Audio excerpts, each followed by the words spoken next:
The wind howled like a wounded animal across the frozen plains of Wyoming Territory, and Garrett Jensen knew that anyone caught out in this blizzard would be dead before morning. He pulled his coat tighter around his shoulders as he guided his horse Thunder toward the small cabin he called home, squinting against the stinging snow that felt like needles against his weathered face. The year was 1879, and March had arrived with a vengeance that reminded everyone that winter in Wyoming held grudges. Garrett had spent the day checking on his cattle, making sure they had adequate shelter in the lee of the hills, and now all he wanted was the warmth of his fireplace and a hot meal. Thunder suddenly whinnied and pulled against the reins, his ears flicking forward with alarm. Garrett trusted his horse's instincts more than his own sometimes, and he let the animal lead him slightly off the path. That was when he saw it, a dark shape against the white landscape, barely visible through the driving snow. His heart hammered as he dismounted, his boots crunching through the knee-deep snow. The shape was a person, and as he drew closer, he could see it was a woman, curled on her side, her clothing inadequate for this weather. Her lips were blue, her skin pale as the snow around her, and for a terrible moment he thought he was too late. Garrett dropped to his knees beside her, pulling off his glove to press his fingers against her throat. There, faint but present, he felt the flutter of a pulse. Relief washed through him, followed immediately by urgency. He scooped her into his arms, shocked at how light she was, how her body felt like ice even through his coat. Her dark hair was matted with snow, and her eyelashes were crusted with frost. "Hold on," he whispered, though he doubted she could hear him. "Just hold on." Getting her onto Thunder while maintaining his own balance proved challenging, but Garrett had wrestled steers and broken wild horses. He managed to mount with her cradled against his chest, spurring Thunder toward home. The cabin was only another quarter-mile, but it felt like an eternity as he felt the woman's shallow breaths against his neck, each one a small miracle. The cabin appeared through the white curtain of snow like a beacon. Garrett practically fell from his horse, kicking the door open and carrying the woman inside. The fire had burned low, but embers still glowed. He laid her on his bed, his only bed, and immediately set about building up the fire until flames roared in the hearth. His hands moved with practiced efficiency, though his mind raced. He had seen frostbite before, had seen what happened when the cold got into someone's bones. He needed to warm her, but slowly, or the shock could kill her as surely as the cold. Garrett filled his kettle and hung it over the fire, then turned his attention back to the woman. Her clothes were soaked through, ice forming in the fabric.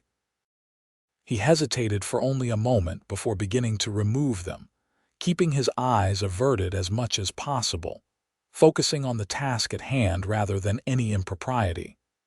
He had spare blankets, and he wrapped her in them, rubbing her limbs gently to encourage circulation. She was beautiful, he noticed despite himself.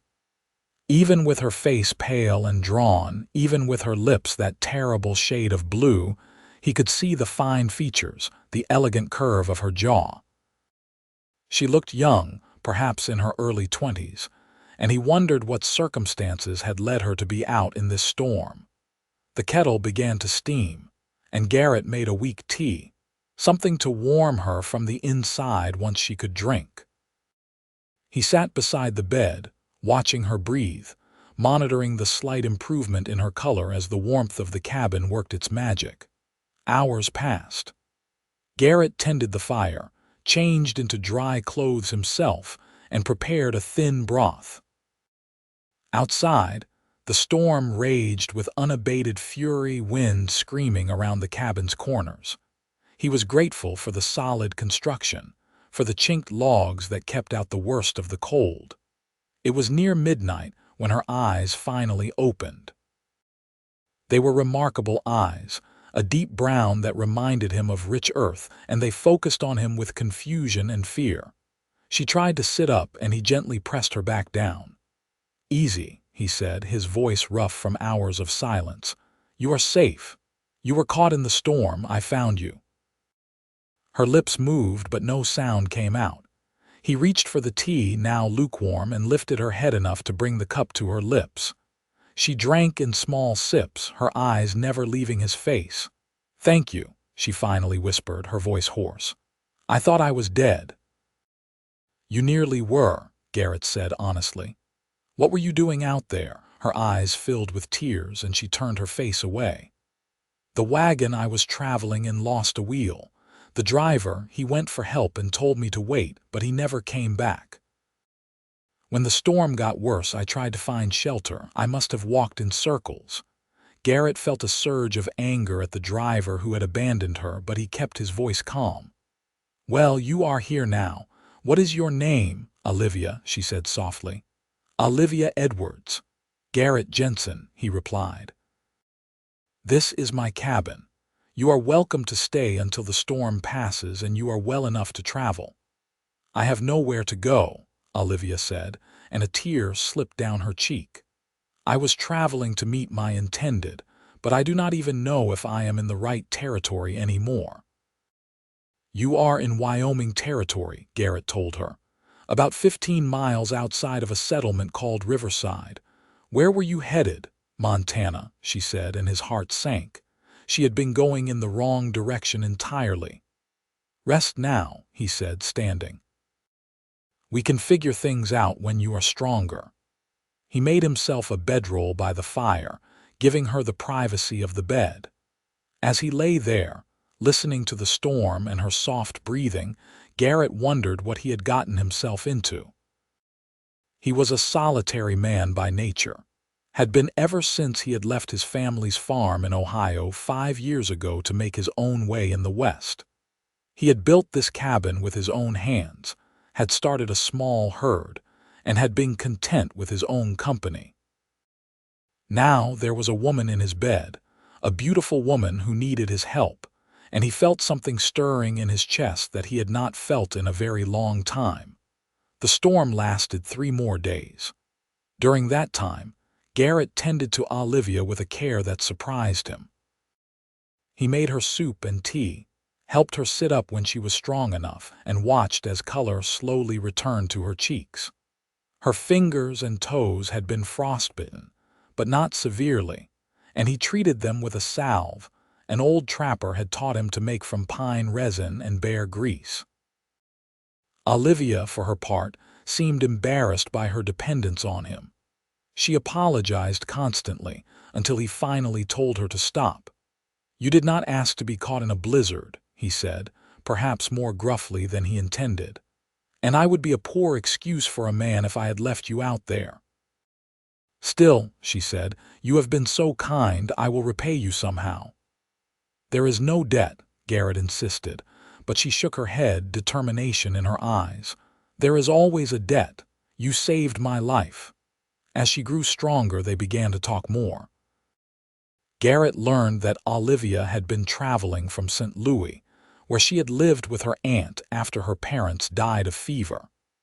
The intended husband was a man she had never met, arranged through letters by a matchmaking service. She confessed that she had been terrified, leaving everything she knew to marry a stranger, but she had no other prospects and no means to support herself. "My aunt made it clear that I could not stay with her indefinitely," Olivia said, her voice tinged with bitterness. "She said I was a burden." Garrett felt another surge of anger on her behalf. Olivia was gentle and kind, with a quick wit that surprised him. She noticed things, the way he favored his left leg from an old horse injury, the way he always checked the wind before going outside. She asked him about his life, and he found himself telling her things he had never told anyone. He spoke of his childhood in Ohio, of a father who drank too much and a mother who had died too young. He told her about his decision to leave, to find a place where he could be his own man, beholden to no one. He described the first time he had seen these Wyoming plains, how the endless sky had made him feel simultaneously small and free. "You ever get lonely?" Olivia asked one evening as they sat by the fire. She was strong enough now to sit in the chair he had fashioned from pine logs, wrapped in blankets. Garrett considered the question. "Sometimes," he admitted, "but I have always preferred my own company to bad company." "And what if you had good company?" she asked, her eyes reflecting the firelight. He looked at her, really looked at her, and something shifted in his chest. "I suppose I have not had much experience with that," he said quietly. The storm finally broke on the fourth day. Garrett woke to silence, an absence of wind that felt almost eerie after days of constant howling. He pushed open the door to a world transformed.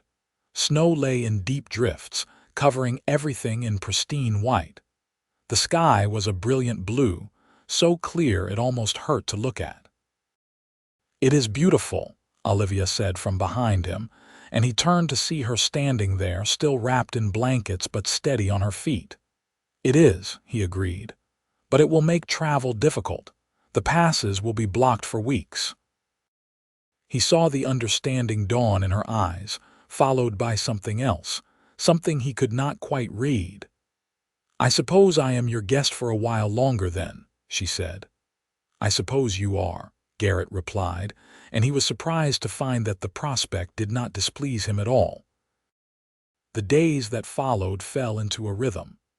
Garrett went out each morning to tend his cattle, breaking trails through the snow to bring them hay. Olivia insisted on helping around the cabin, despite his protests. She cleaned and organized, mended his shirts with a skill that amazed him, and learned to cook over the fireplace. "My aunt taught me," she explained when he complimented a stew she had made. "She said a woman's value was in her domestic skills." "A woman's value is in being a decent human being," Garrett said. "The rest is just useful."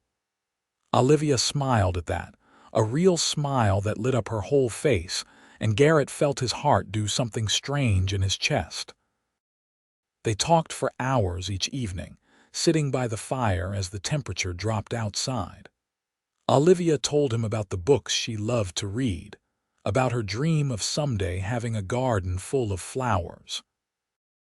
Garrett shared his plans for expanding his herd, maybe building a bigger cabin someday, though he had never been sure why he would need one. "You could have a family," Olivia suggested. "Children need space to run." "I never thought much about having a family," Garrett admitted. "Seemed like something for other men." "Why not you?" she asked. He shrugged, uncomfortable with the question. "I guess I never thought I had much to offer." Olivia was quiet for a moment. "You have more to offer than you know," she said softly. One evening, about 2 weeks after he had found her, Olivia asked him to teach her to shoot. They were running low on fresh meat, and Garrett had mentioned needing to hunt. "If I am going to live out here, even temporarily, I should know how to protect myself," she reasoned. Garrett could not argue with that logic. The next morning he took her outside with his rifle, showing her how to hold it, how to sight down the barrel, how to squeeze the trigger gently rather than pulling. She was a natural, her hands steady, her eyes sharp. When she hit the target he had set up, a piece of wood propped against a tree, she turned to him with such joy that he could not help but laugh. "You did well," he said, and she beamed at him. "I had a good teacher," she replied. They were standing close, and Garrett became suddenly aware of how the cold had brought color to her cheeks, how her eyes sparkled with excitement. He wanted to kiss her, wanted it with a fierceness that shocked him, but he stepped back instead. "We should go in," he said, his voice rough. "It is cold." Something flickered in Olivia's eyes, disappointment perhaps, but she nodded and followed him back to the cabin. That night, Garrett lay by the fire, unable to sleep. He had been alone for so long, had convinced himself that he preferred it that way, but Olivia had changed something. The cabin felt alive with her in it, felt like a home rather than just a shelter. He loved hearing her hum as she worked, loved the way she challenged his opinions and made him think about things differently. He was falling in love with her, he realized. Maybe he had been since the moment he had seen her in the snow, so fragile and yet somehow so strong. The thought terrified him. What did he have to offer a woman like Olivia?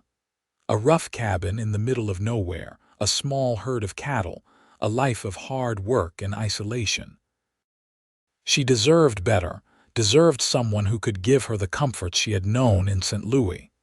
But even as he thought this, he knew he did not want to let her go. March turned to April, and the snow began to melt, revealing the brown grass beneath. Garrett knew that soon the passes would clear, and Olivia would be able to travel. Neither of them spoke of it, but the knowledge hung between them like a weight. One morning, Garrett was repairing a section of fence when he heard Olivia scream. He dropped his tools and ran toward the cabin, his heart in his throat, pulling his revolver from its holster. He burst through the door to find Olivia standing on the bed, pointing at the corner of the room. A rattlesnake, awakened early from its winter sleep, coiled there, its rattle buzzing a warning. Garrett took careful aim and fired, the shot deafening in the small space. The snake fell still. He quickly grabbed it with a stick and tossed it outside, then turned to find Olivia trembling, tears streaming down her face. "I am sorry," she said, wiping at her eyes. "I know I should not have screamed, but it startled me." "You did exactly right," Garrett said, climbing up beside her and pulling her into his arms without thinking. "That snake could have killed you." She clung to him, her body shaking, and he held her close, feeling the rapid beat of her heart against his chest. Gradually, her trembling subsided, but she did not pull away, and neither did he. "Garrett," she whispered, looking up at him. He knew he should step back, should maintain the distance he had been trying so hard to keep. But he could not. Instead, he lowered his head and kissed her. The world seemed to stop. Her lips were soft beneath his, and when she kissed him back, he felt something inside him break open, something he had kept locked away for so long. He cupped her face in his hands, deepening the kiss, and she made a soft sound that sent heat rushing through him. When they finally broke apart, both breathing hard, Garrett rested his forehead against hers. "I should not have done that," he said. "Why not?" Olivia asked, her hands gripping his shirt. "Because you are here out of necessity, not choice. Because you had an intended waiting for you. Because I have nothing to offer you but a hard life." Olivia pulled back enough to look into his eyes. "The intended was a stranger I never wanted to meet. I was going to him because I had no other choice, not because I wanted to. And as for having nothing to offer, you saved my life, Garrett. You have given me kindness and respect and made me laugh. You have made me feel valued. Do you think that is nothing?" "You could have so much more," he said. "I do not want more," she said fiercely. "I want this. I want you." He kissed her again, and this time there was no hesitation, no holding back. She wrapped her arms around his neck and he lifted her, carrying her the few steps to the bed where he laid her down gently. "Are you sure?" he asked, giving her one more chance to change her mind. "I have never been more sure of anything," Olivia said, pulling him down to her. They made love slowly, tenderly, learning each other's bodies as they had learned each other's hearts. Afterward, Garrett held her close, feeling a contentment he had never known existed. "I love you," he said, the words feeling strange on his tongue but absolutely right. "I love you too," Olivia replied, tracing patterns on his chest. "I think I have for a while now." "When did you know?" he asked. She smiled. "When you taught me to shoot. The way you were so patient, so proud when I hit the target. I thought, this is a good man. This is a man I could build a life with." "And when did you know?" she asked. Garrett thought about it. "The first night, I think, when you opened your eyes and looked at me, I felt something shift." I did not know what it was then, but I know now. They lay together as the afternoon sun slanted through the window, talking about the future. Garrett told her his dreams of expanding the ranch, of maybe hiring some help someday. Olivia spoke of planting a garden, of making curtains for the windows, of all the ways she wanted to make the cabin a home. "Will you marry me?" Garrett asked suddenly. "I know I should probably court you properly, take you to town and let everyone know my intentions, but I do not want to wait. I have spent too much of my life alone, and now that I have found you, I do not want to waste another moment." "Yes," Olivia said, kissing him. "Yes, I will marry you." "We will need to go to Riverside," Garrett said. "Find a preacher. We should probably go soon before people start talking." Olivia laughed. "Let them talk, but yes, we should make it official." The next week they made the journey to Riverside. The town was small, just a few buildings clustered around a main street, but it had a general store, a saloon, and a church. The preacher was an elderly man named Reverend Thomas, who asked them no questions when they requested his services, just smiled knowingly, and agreed to marry them that very afternoon. They stood in the small church, just the two of them and the Reverend, and exchanged vows. Garrett had purchased a simple gold band at the general store, and he slipped it onto Olivia's finger with hands that shook slightly. "I promise to love you and care for you for all my days," he said, looking into her eyes. "I promise to work hard to give you the best life I can, and to always treat you as my equal and my partner." Olivia's eyes filled with tears. "I promise to stand by your side through whatever comes, to build a home with you, and to love you with everything I am." "I now pronounce you man and wife," Reverend Thomas said. "You may kiss your bride." Garrett did thoroughly, and the Reverend chuckled. They stayed in Riverside long enough to purchase supplies, including fabric so Olivia could make those curtains she wanted, seeds for her garden, and a few other necessities. The general store owner, a friendly woman named Martha, congratulated them warmly. "It is good to see Garrett settling down," she said to Olivia. "He is a good man, but he has been alone too long." On the ride back to the cabin, Olivia was quiet, and Garrett worried that perhaps she was having second thoughts. But when he asked, she shook her head. "I was just thinking about how strange life is," she said. "A few months ago, I was in St. Louis, terrified about my future, about marrying a stranger. I thought my life was over. And then I nearly died in that storm, but instead I found you. I found a life I actually want." "I am the one who got lucky," Garrett said. "You could have frozen to death anywhere, but you ended up near my cabin. If I had taken a different path home that day, if thunder had not sensed you there, we never would have met."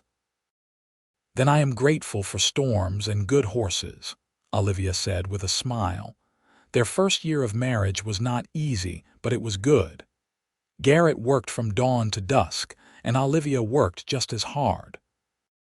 She planted her garden and tended it faithfully, delighting in every sprout that pushed through the soil. She made curtains for the windows, pieced together a quilt for their bed, and slowly transformed the cabin from a bachelor's rough quarters into a real home. They learned each other's rhythms, the way all couples must. Garrett learned that Olivia grew quiet when she was upset, withdrawing into herself, and that he needed to gently coax her to talk about what was bothering her. Olivia learned that Garrett sometimes pushed himself too hard, working until he was exhausted, and that she needed to remind him to rest. They had their first real argument in June, over something trivial that Garrett could not even remember later.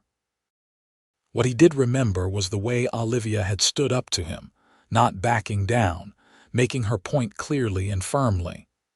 He remembered feeling frustrated and then, surprisingly, proud. She was not a woman who would be walked over, and he loved her all the more for it.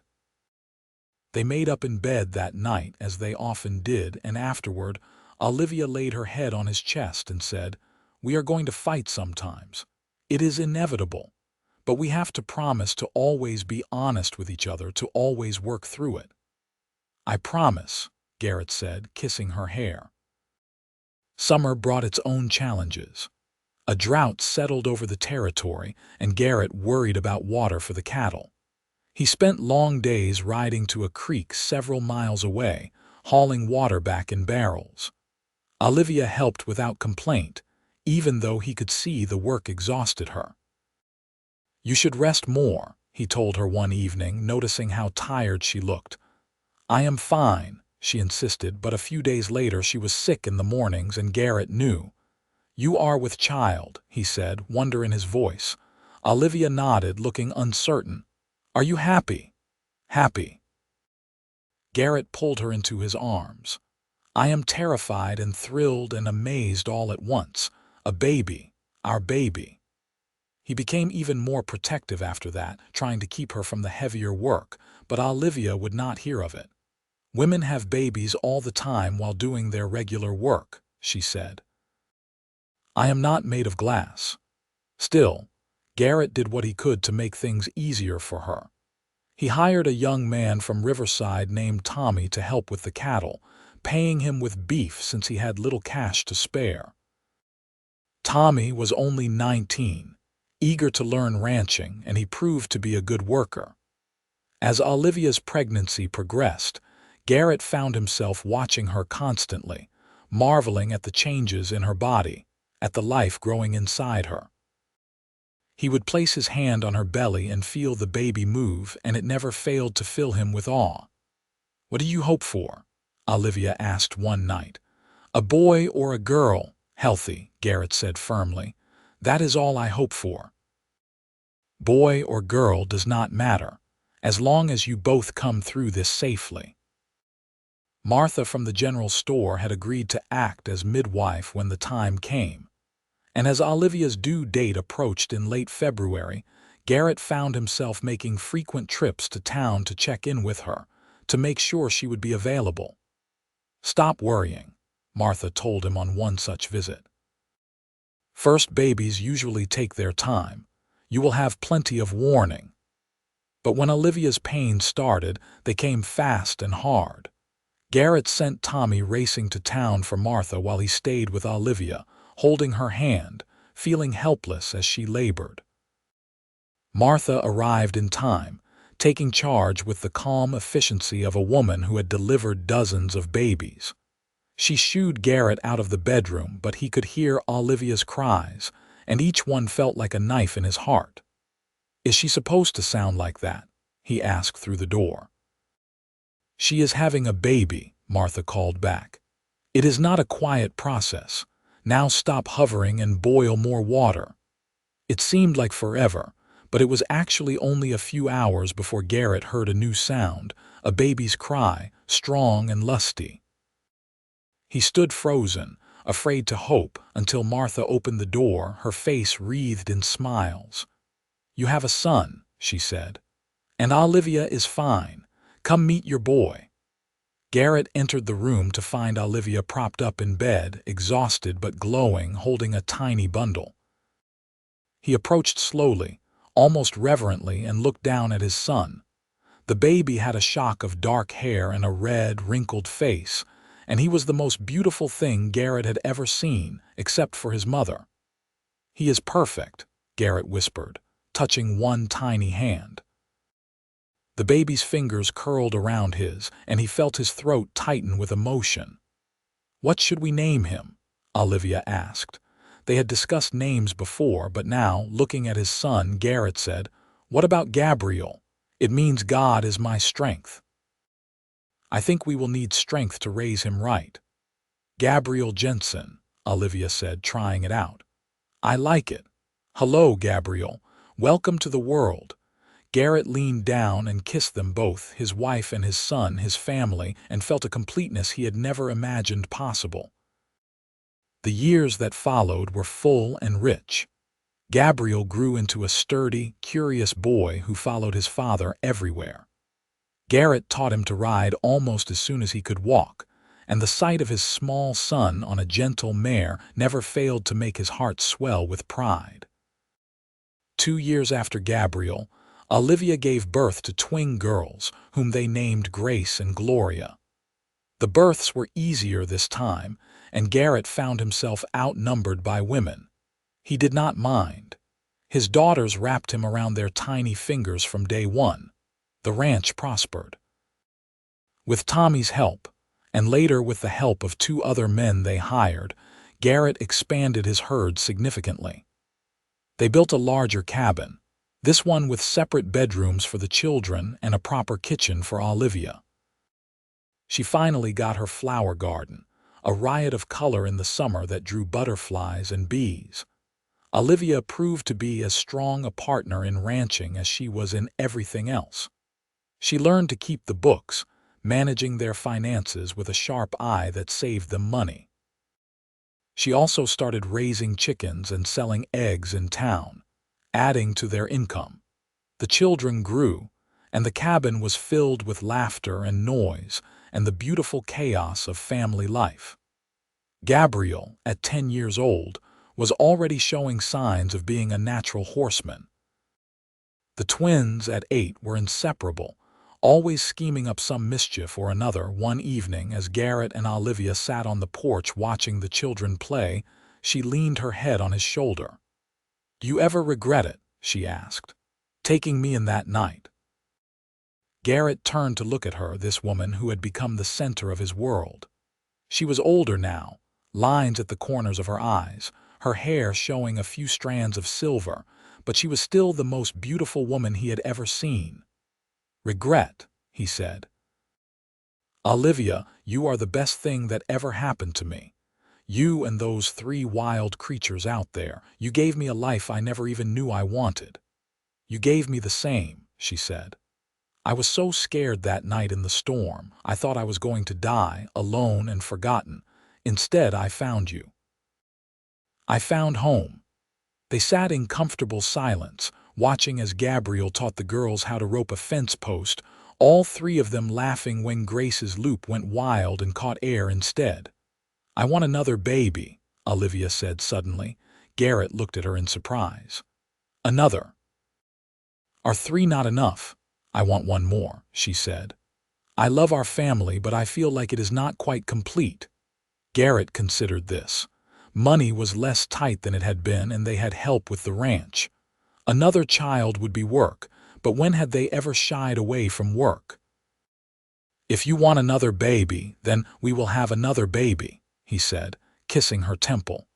Their 4th child, a boy they named George, was born the following spring. He was a quiet baby, so different from Gabriel, who had cried lustily and often. George seemed content to observe the world with his solemn dark eyes, and Garrett often found himself just watching him, amazed that he and Olivia had created this small person. Life settled into a new rhythm with 4 children. The older ones helped with the younger, and Garrett marveled at how responsible Gabriel had become, how gentle the twins were with their baby brother. The ranch continued to grow. Garrett had become known in the territory as a fair man who raised good cattle, and his reputation brought steady business. They were not wealthy by any means, but they were comfortable, and more importantly, they were happy. When Gabriel turned 16, he started talking about courting Sarah Miller, the daughter of a family that had settled nearby. Garrett gave him advice, though he admitted he had little experience in proper courting. "I met your mother when she was half frozen and delirious," he said. "That is not exactly a traditional romance." "But you made it work," Gabriel said. "You and Ma, you have something special. That is what I want." "Then treat Sarah with respect," Garrett said. "Be honest with her, listen to her. Those are the things that matter." He watched his son ride off to visit Sarah and felt the bittersweet pang of time passing.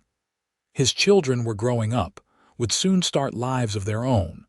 That night, he held Olivia close in bed and said, "We are getting old." "Speak for yourself," she replied, but she was smiling. "I prefer to think we are getting better." Gabriel will probably marry Sarah in a year or two, Garrett said. The twins are already attracting attention from boys in town. George is the only one still young. And soon he will not be, Olivia said. That is the way of things. We raise them to leave us. I do not like it, Garrett admitted. I do not either, Olivia said, but we will adapt the same way we have adapted to everything else, and we will still have each other. Always, Garrett promised. Gabriel did marry Sarah 2 years later, and they built a cabin on a piece of land Garrett gave them at the edge of his property. Sarah was a sweet girl who loved Gabriel with the same fierceness that Olivia loved Garrett, and he welcomed her into the family wholeheartedly. The twins grew into beautiful young women. Grace married a banker from Riverside and moved into town, while Gloria chose a young rancher from Montana. George, to everyone's surprise, showed an aptitude for learning that surpassed his siblings, and Garrett and Olivia scrimped and saved to send him to school in Cheyenne. The cabin, once so full of noise and life, grew quieter.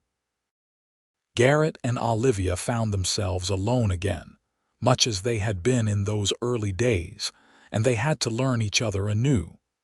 They took long rides together, something they had not had time for in years. They talked for hours, making plans for the ranch, for visits with their children and the grandchildren who were starting to arrive.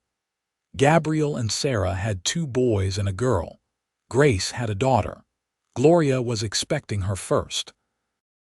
We did well, Olivia said one evening as they sat on the porch, watching the sunset paint the sky in shades of orange and pink. Our children are happy and settled. We did very well, Garrett agreed. He was in his 60s now, his hair completely silver, his body showing the wear of a lifetime of hard work. But he still felt strong, still felt capable. Olivia had aged too, but to Garrett, she was as beautiful as the day he had found her in the snow. More so, perhaps, because now he knew every line, every curve, every expression. She was as much a part of him as his own heart. "You remember that storm?" she asked, as if reading his thoughts. "I will never forget it," Garrett said. "It was the worst and best night of my life. Worst because I was so afraid I would lose you before I ever really found you. Best because it brought you to me. I used to dream about what my life would have been like if that wagon wheel had not broken," Olivia said. "If I had made it to Montana and married that stranger. I think I would have been miserable." "I think you would have made the best of it," Garrett said. "That is who you are, but I am grateful every day that you did not have to." They sat in silence for a while, comfortable and content. Then Olivia said, "I want to go back." "Go back where?" Garrett asked. "To the place where you found me," she said. "I have never been back. I want to see it." It took some planning, but a few weeks later they rode out together.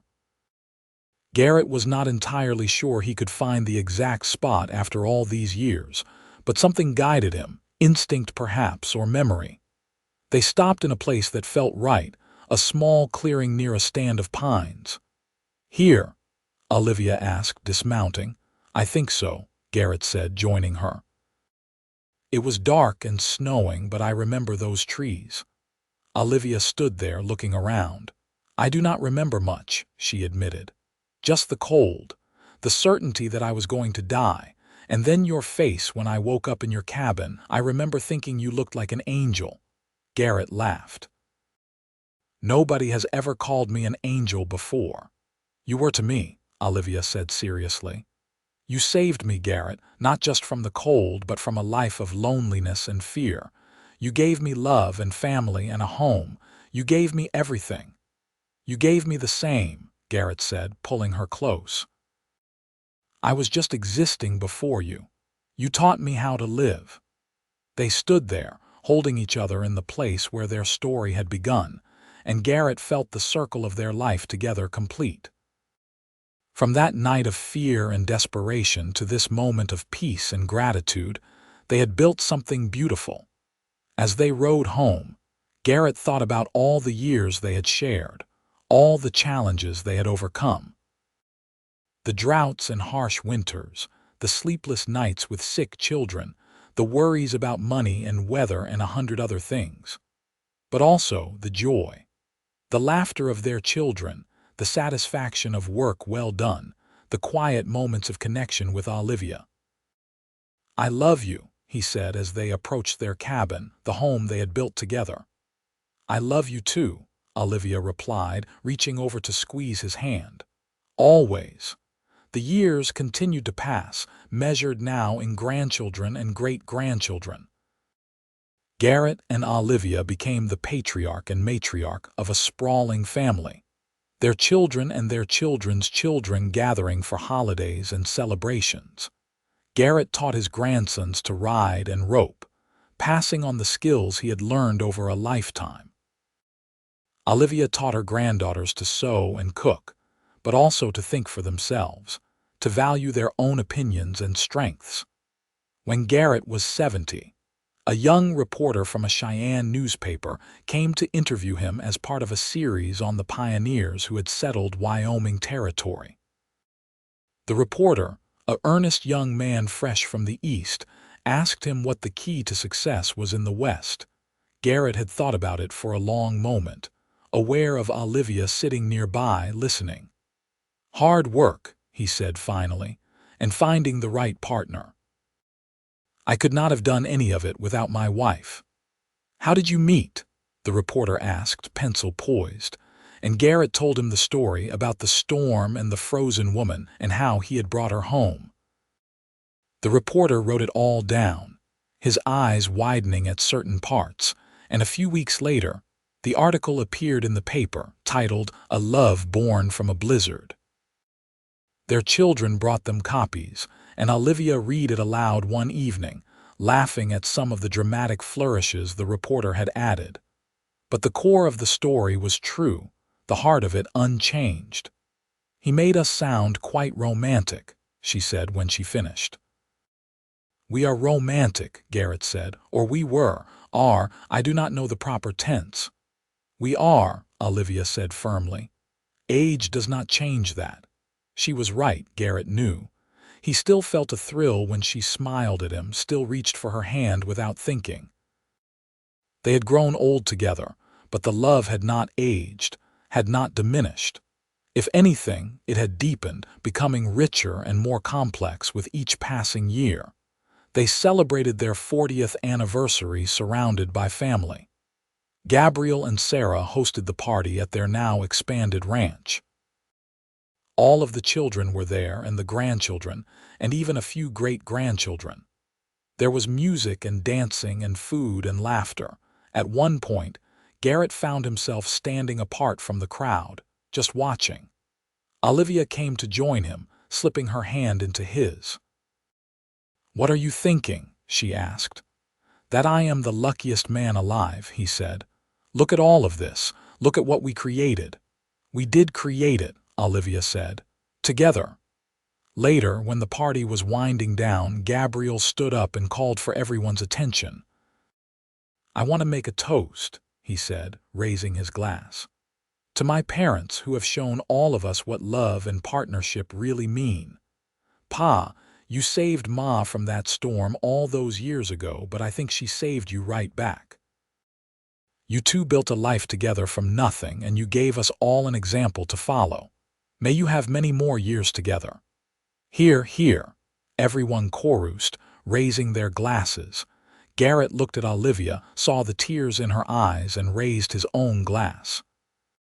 "To my wife," he said, his voice carrying across the room, "who took a lonely cowboy and gave him a reason to come home every night, who made a cabin into a home and a house into a family. I loved you from the moment I found you in the snow, and I will love you until my last breath." The room erupted in applause and cheers, and Garrett kissed Olivia, not caring that their children and grandchildren were watching, not caring about anything but the woman in his arms.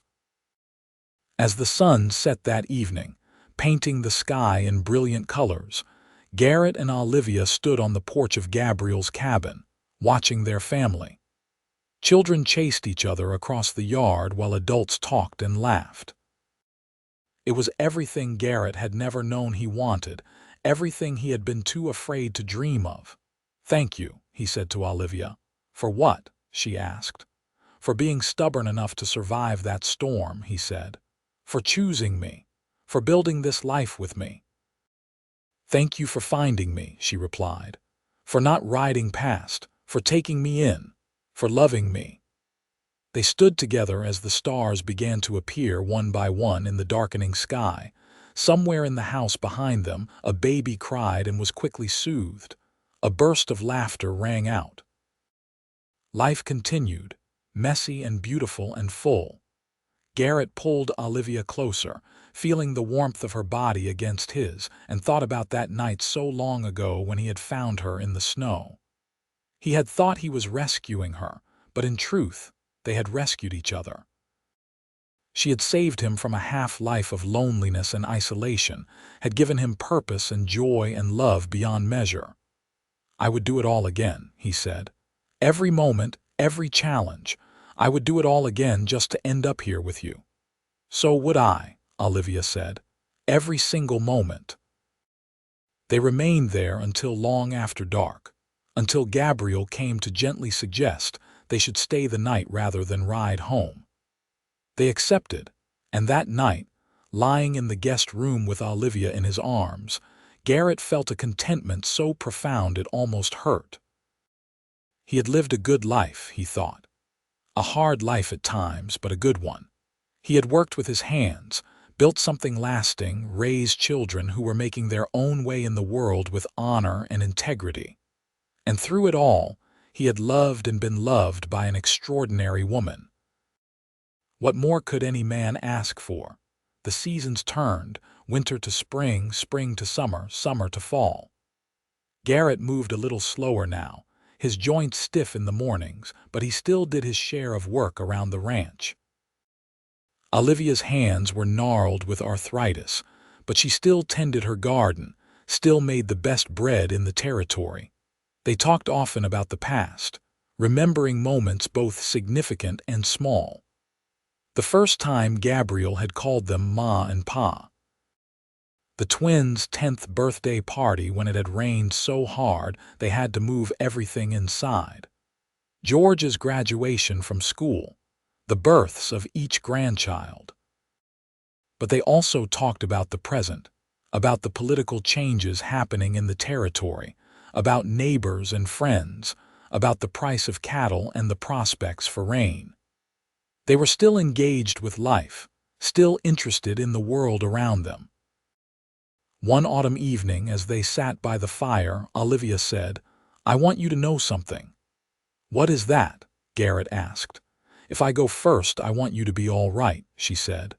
"I want you to keep living, to spend time with our children and grandchildren. Do not shut yourself away." "Olivia," Garrett protested, but she held up a hand. "We are getting old," she said practically. "One of us will go first. If it is me, I need to know you will be okay." Garrett was quiet for a long moment. "I will do my best," he finally said, "but you are my heart, Olivia. I do not know how to be without you. You will remember," she said, "because I will have taught you well, and I will want you to be happy, to keep living fully until it is your time to join me." "The same goes for you," Garrett said. "If I go first—" "I know," Olivia said, "and I will try. But I hope we have years yet." "So do I," Garrett said fervently, and they did have more years, good years. They saw George marry a teacher from Cheyenne and settle there, working as a lawyer. They attended the weddings of more grandchildren, held more great-grandchildren. The family tree they had started continued to grow and branch. Garrett was 78 when he had a minor stroke. It left him weak on one side, but with Olivia's determined care and the help of their children, he recovered most of his strength. The incident sobered them both, a reminder that their time was not infinite. "I am not ready to go yet," Garrett told Olivia as he was recovering. "I have more living to do with you." "Then we will keep living," Olivia said firmly. for as long as we can." They made the most of the time they had left. They took short rides when the weather was good. They sat on the porch and watched the sunsets. They welcomed the constant stream of visitors, children and grandchildren and great-grandchildren who wanted to hear stories about the old days. Garrett found himself telling the story of finding Olivia in the storm again and again, to eager young listeners who could not imagine a world without telephones and trains everywhere. A world where a blizzard could be deadly and love could bloom in the strangest circumstances.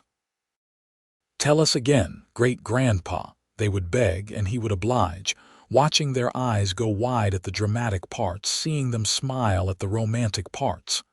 "And they lived happily ever after?" the youngest ones would ask. "We did," Garrett would say, reaching for Olivia's hand. "We absolutely did." On their 50th anniversary, the family threw an even bigger celebration than the 40th. 3 of their 4 children were still living: Gabriel and Gloria and George. Grace had passed away from pneumonia 5 years earlier, a loss that had grieved them all deeply. But her children and grandchildren were there, keeping her memory alive. The party was held at the original homestead, the cabin where it had all begun. It had been maintained over the years, kept in good repair, and standing there, Garrett could almost see himself as a young man, carrying a frozen woman across the threshold. "This is where it started," he said to the assembled crowd. "Right here. I brought your grandmother, great-grandmother, great-great-grandmother home. I had no idea that night that I was carrying my future across this threshold. I thought I was just helping someone in need. But she changed my life, gave me everything I never knew I wanted." "And he gave me the same," Olivia said, her voice still strong despite her age. "I was lost and freezing, certain I was going to die. He saved me, not just my life but my heart and soul. Everything good in my life came from that night." There were toasts and speeches, presents and a cake that took 3 people to carry. But the best moment, Garrett thought, was when the sun was setting and he and Olivia found themselves alone for a few minutes, standing in the doorway of that old cabin. 50 years, Olivia said wonderingly. "It has gone so fast. And so slow," Garrett said. "Some days felt endless, especially the hard ones, but overall, yes, it has flown." "You know what I am most grateful for?" Olivia asked. "What?" "That you did not take a different path home that night," she said. "That thunder sensed me there. That you did not ride past. If any one of those things had been different, we never would have had this life." "I think fate would have found a way," Garrett said. "We were meant to be together. One way or another, we would have found each other." "Maybe," Olivia said, "but I am glad it happened the way it did. I am glad you were the one who found me." "So am I," Garrett said, kissing her softly. "So am I." Garrett passed away peacefully in his sleep 2 years later at the age of 80. Olivia woke to find him beside her, a slight smile on his face, and she knew he was gone. The grief was overwhelming, a physical pain in her chest, but underneath it was a profound gratitude for the 52 years they had shared. The funeral was attended by what seemed like half the territory. Garrett had been well liked and respected, and people came from miles around to pay their respects. His children spoke, telling stories of his strength and kindness, his dry humor and steadfast love. When it was Olivia's turn, she stood before the crowd, her voice steady despite her tears. "Garrett was the best man I have ever known," she said. "He was strong without being hard, kind without being weak. He loved with his whole heart, and he made me feel cherished every single day of our marriage. I am broken by his loss, but I am so grateful that I had him at all." Some people go their whole lives without knowing a love like ours.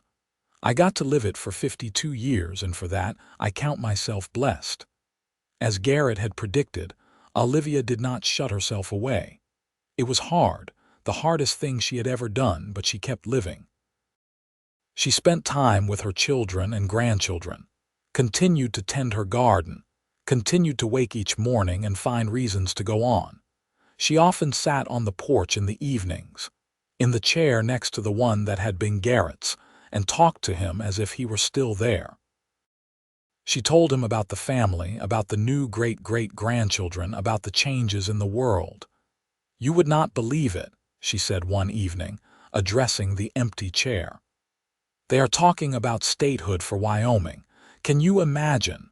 We will be a state instead of a territory. You would have been so proud."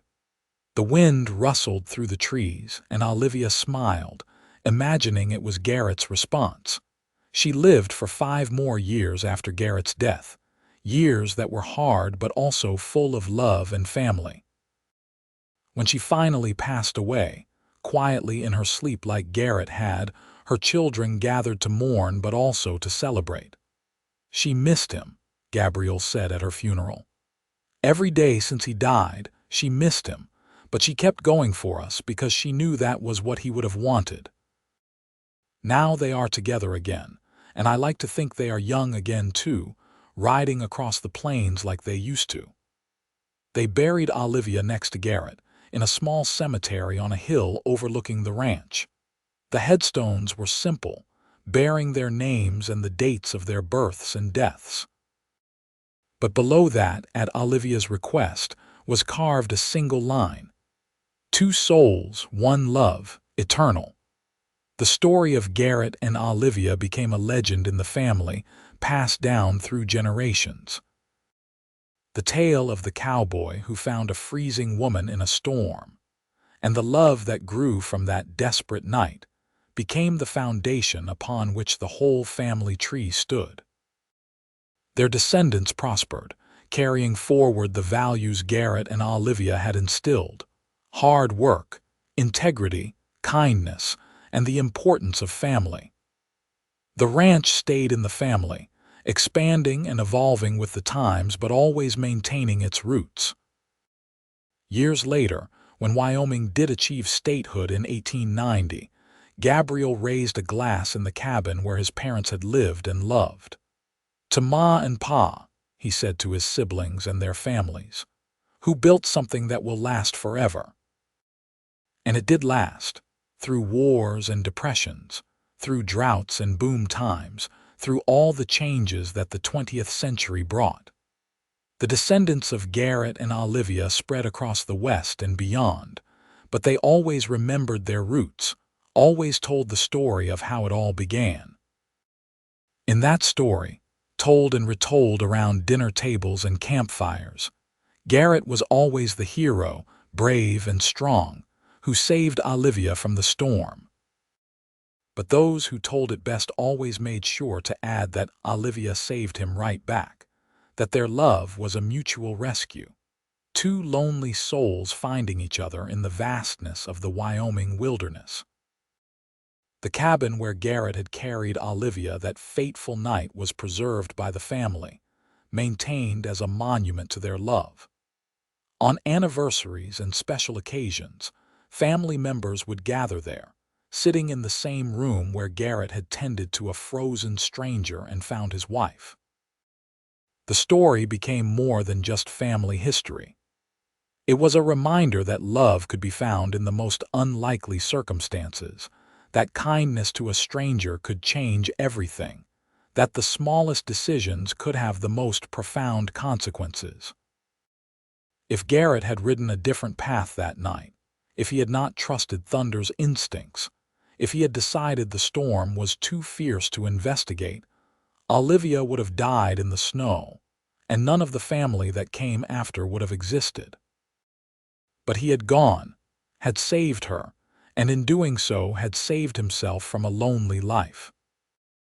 Their love story, born in a blizzard and sealed in a rough Wyoming cabin, became a testament to the power of compassion, the importance of taking chances, and the incredible things that could happen when two people committed to building a life together. The Wild West that Garrett and Olivia had known eventually faded into history, the rough frontier giving way to civilization. The open ranges were fenced, the vast cattle drives ended, the small settlements grew into towns and cities. But the values that Garrett and Olivia had lived by endured, passed down through their children and their children's children. And always, always, there was the story. The cowboy and the frozen woman. The storm and the rescue. The love that bloomed in the unlikeliest of places and lasted a lifetime. It was a story of the Old West, but also a timeless story, one that resonated across the generations. In the end, Garrett had been right that day he had found Olivia in the snow. She had repaid him for her rescue, but not with money or service. She had repaid him with a love he had never known existed, a love that transformed his life and created a legacy that would endure long after they were both gone. And that was the greatest gift of all, greater than land or cattle or wealth. It was the gift of connection, of partnership, of two hearts beating as one through all the challenges and joys that life could bring. It was the gift of coming home to someone who knew you completely and loved you anyway. It was the gift of building something together that would outlast you both. That March night in 1879, when Garrett Jensen rode through a blizzard and found Olivia Edwards freezing in the snow, neither of them could have known what they were beginning. They were just two people trying to survive, one from the storm, one from loneliness. But they had found each other, and in finding each other, they had found everything that mattered. Their love story, simple and profound, became the bedrock of a family, the foundation of a legacy, and proof that sometimes the worst storms bring the greatest blessings.